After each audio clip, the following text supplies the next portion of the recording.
moves in my heart, I'm gonna sing till the Spirit moves in my heart. I'm gonna sing till Jesus comes. I'm gonna sing till the Spirit moves in my heart. I'm gonna sing till the Spirit. If you really want to have some peace, if you really want to be a part of His plan, it all starts with turning back to God.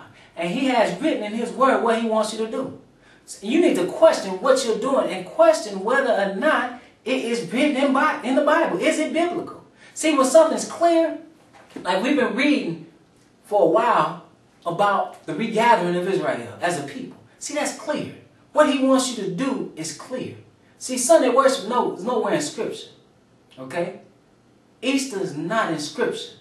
The Passover, you can see that you're supposed to be keeping that. Christmas is not clear. Okay?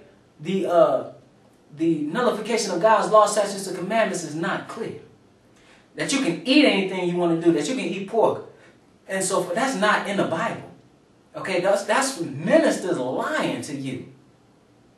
That's what that is. That's ministers lying to you. Okay? People thinking that they can commit fornication and be okay with God. No, you have to actually do something. People thinking that you could just be saved if you just say, I believe in God.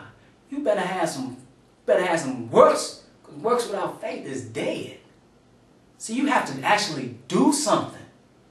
But this is Deuteronomy, the 30th chapter. Because it was all revealed unto His prophets. So it says, and it shall come to pass when all these things are come upon thee, the blessing and the curse. So we've experienced the blessing, we've experienced the prosperity that a short time we will be. Look at the days of David and Solomon. Okay? It says, and it shall come to pass when all these things are come upon you, the blessing and the curse. And most of this has been a curse because we've refused to be obedient. And we experienced the curse to this day. But glory be to God that we are heading towards the end of that. It says, which I have set before thee, and thou shalt call them to mind among all the nations whither the Lord thy God shall have driven thee. So once you call it to your mind, wherever you're at, although you're in America, you can call it to your mind. You're in Brazil, you can call it to your mind. You're somewhere in the Caribbean, you can call it to mind. Even if you're in Europe, wherever you're at, you can call it to your mind. If this is your history, so it says, and shalt return unto the Lord thy God, and shalt obey His voice according to all that I command thee this day, thou and thy children with all thy heart and with all thy soul. So if you call it to mind and you turn back to God, leave the gods of wood and stone alone, but turn back to God, that then the Lord thy God will turn thy captivity, and have compassion upon thee, and will return and gather thee from all the nations whither the Lord thy God hath scattered thee. See, so we have to turn back. We have to turn back to God. And you see it slowly but surely. Slowly but surely.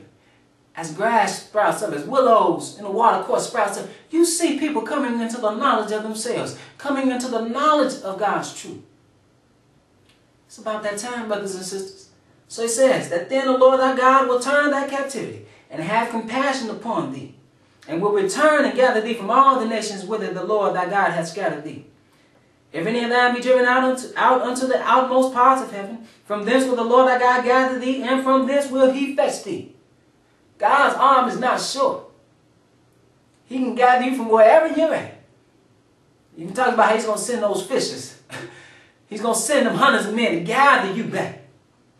Verse 5, and the Lord thy God will bring thee into the land which thy fathers possessed, and thou shalt possess it. And He will do thee good, and multiply thee above thy fathers. So brothers and sisters, the regathering of Israel into the wilderness and eventually bringing them into the promised land, that land that was promised so long ago, where we will rejoice, that is what the first day of Feast of Tabernacles points to.